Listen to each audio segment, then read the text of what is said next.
Halo, assalamualaikum warahmatullahi wabarakatuh.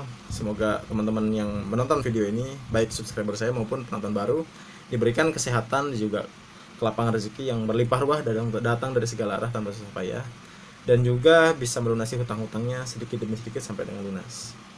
Oke, kali ini saya ingin membahas tentang janji saya di video sebelumnya tentang modal usaha itu bisa kita dapatkan dari mana aja sih gitu. Jenis-jenis modal usaha yang bisa kita dapatkan gitu. Jadi temanya kali ini adalah 5 jenis modal usaha yang bisa kita dapatkan. Bahasanya apa yang lebih enak ya? 5 5 jenis modal usaha yang bisa kita dapat. 5 jenis permodalan yang bisa kita dapatkan untuk memulai usaha. Itu ya lebih tepatnya ya. 5 jenis modal usaha yang bisa kita dapatkan. Nah, tentunya sebelum memulai usaha ini teman-teman jangan lupa ya. Jangan mentang-mentang kita punya uang terus kita langsung buka usaha dan bermodalkan hanya untung-untungan. Maksudnya gimana?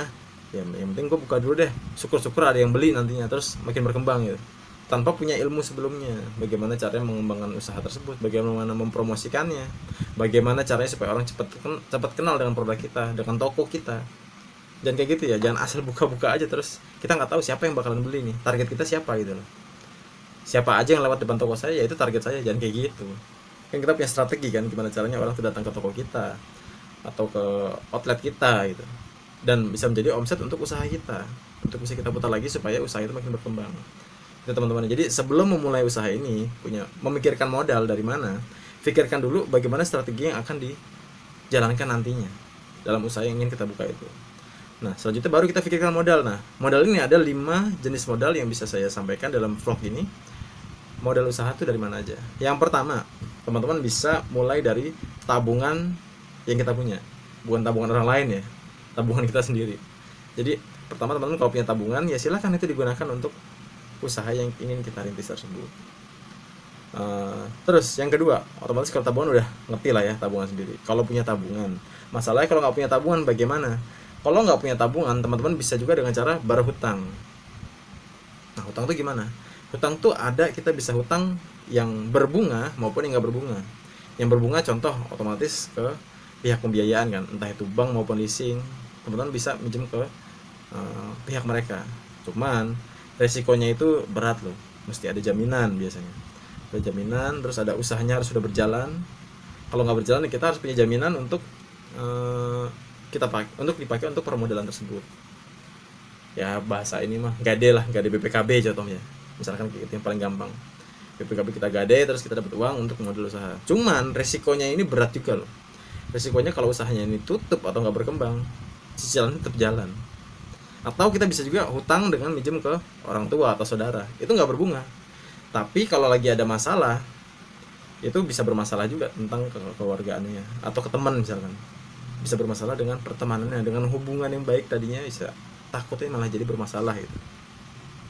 Nah, terus untuk diketahui juga kalau hutang itu statusnya gini nih, kalau usaha kita nih masih nol ya omsetnya nih, kita baru mulai udah dapat hutang, berarti statusnya usaha kita bukan plus, malah minus awalnya kan. Misalkan hutangnya 10 juta untuk mulai usaha, berarti baru mulai usaha kita udah minus 10 juta. Dan untuk bisa mencapai titik nol ini, itu pun harus mendapatkan omset dulu kan, sampai ke titik nol baru kita bisa surplus nantinya. Dan teman-teman harus pikirkan juga, memulai usaha itu kita harus pikirkan dulu marketnya siapa yang bakalan jadi customer kita nih. Bagaimana caranya menjaring customer tersebut untuk datang ke usaha kita dan membeli produk yang kita jual atau jasa yang kita jual, sehingga menjadikan omset untuk usaha kita dan diputar agar usaha tersebut makin berkembang. Itu ya, 2. Yang ketiga tuh adalah kalau usaha tersebut udah jalan sebenarnya, kita butuh scale up nanti, untuk butuh pengembangan usaha, teman-teman bisa hadirkan yaitu adalah supplier. Maksudnya gimana? Kok malahan dari supplier? Maksudnya gini, kalau kita mau mengembangkan usaha, kita bisa kan meminta barang dari supplier. Contoh kalau saya usahanya di bidang kuliner yaitu tahu kriuk gitu ya, saya bisa misalkan saya cari supplier yang mau memberi saya waktu tempo untuk mensuplai barang saya dulu, dan saya bayar misalkan anggap seminggu atau sebulan gitu ya, sebulan deh ya. Saya ambil barang dulu setiap hari dan saya bayar barang tersebut sebulan kemudian. Nah, di mana barang yang disuplai oleh supplier tersebut udah bisa saya jual dalam waktu misalkan 1 hari atau 2 hari gitu. 2 hari saya dapat barang tersebut dan saya bisa jual, saya dapat uang tunai dong. tapi saya bayarnya ke customer itu, ke supplier tersebut sebulan. Jadi ada uang uang apa uang yang terkumpul di saya ini yang bisa saya pakai untuk pengembangan usaha dulu. Nah selanjutnya begitu udah sebulan, ya tetap saya bayar ke supplier tersebut. Bayarnya pun yang udah 1 bulan jatuh tempo, bukan yang baru 1 hari 2 hari, karena perjanjiannya udah sebulan ya. Nah dalam 1 bulan itu kan banyak cash yang kita pegang kan. Dari cash yang kita pegang itu sebenarnya kita kalau memang bisa mengembangkan uang tersebut, kita bisa mengembangkan usaha kita tanpa harus berhutang, tapi dengan perhitungan tetap tepat gitu loh. Jadi misalkan kita udah usahanya 1 cabang nih, udah jadi, kita mau nambah cabang lagi, tapi kita udah ada pengalaman dari 1 cabang ini, bagaimana cara mengembangkannya, bagaimana cara usaha ini bisa cepat berkembang. Nah ini bisa kita pakai sistem tersebut. Itu pun masih ada resiko kalau misalkan usaha tersebut di cabang yang selanjutnya ternyata nggak jalan, ada resiko loh, kita tetap harus jadi hutang ke supplier tersebut. Nah paling mentok-mentok kita negosiasi, minta perpanjangan waktu lagi nantinya. Tapi ini nggak saya sarankan ya, karena usaha saya ke supplier ini semua saya bayar cash, tempo tapi hanya maksimal 2 hari untuk supplier utamanya, yaitu pabrik tahu ya. Itu saya tempo cuman maksimal 2 hari. Karena apa? Saya juga butuh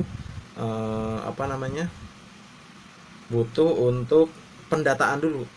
Misalkan hari ini ngirim Senin, Rabu ya Selasa atau Rabu udah saya bayar. Karena saya butuh 1 hari untuk mendata dulu data jumlah tahu yang saya terima. Jadi kita ngomong bahasanya pakai usaha saya ya, karena usaha saya yang udah berjalan dan itu yang setiap hari saya urusin gitu loh. Itu yang ketiga ya, jadi dari supplier. Nah, atau yang keempat, teman-teman juga bisa guide investor. Cuman kalau investor itu otomatis usaha itu kalau misalkan maju, keuntungannya udah 100% punya kita.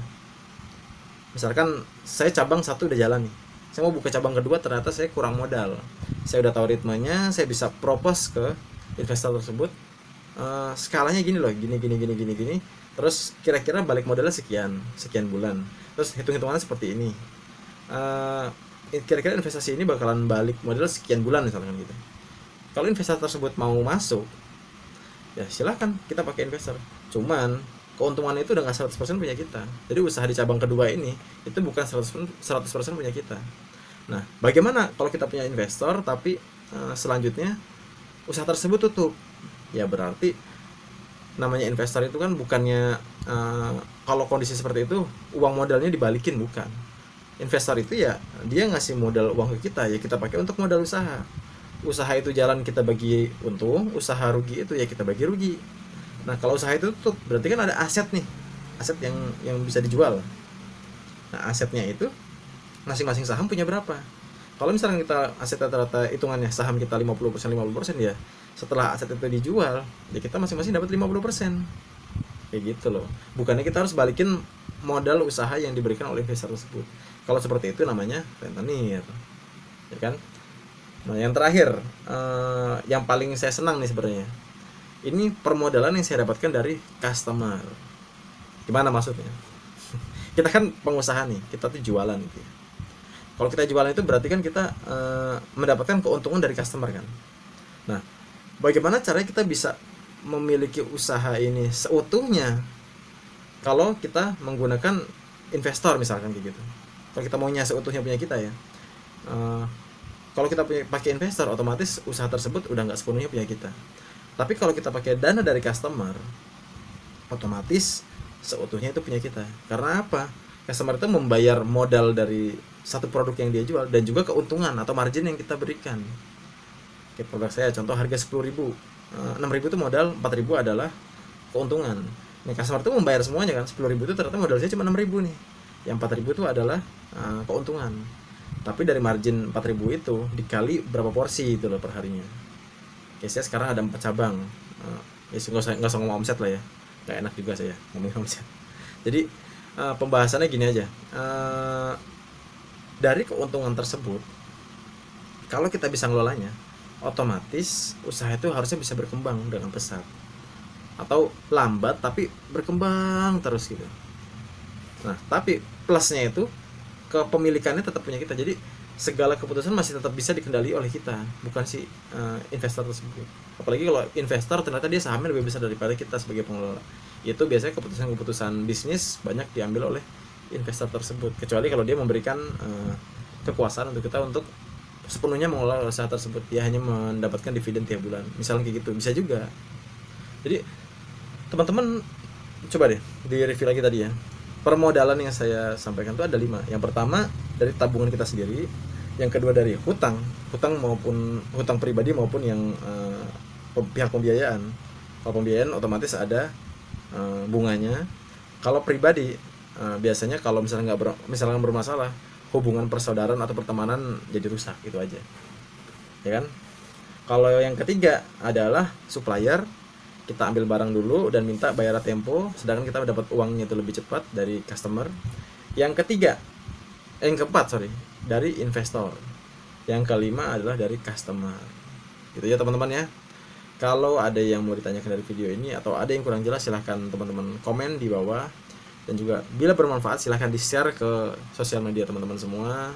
Semoga vlog ini bermanfaat dan semoga kita semua yang masih memiliki hutang segera diselesaikan hutangnya dan diberikan kemudahan oleh Allah Subhanahu wa taala. Semoga kita diberikan kemudahan dan juga rezeki yang berlimpah ruah datang dari segala arah tanpa susah payah dan bisa menjadi keberkahan bagi keluarga kita semua.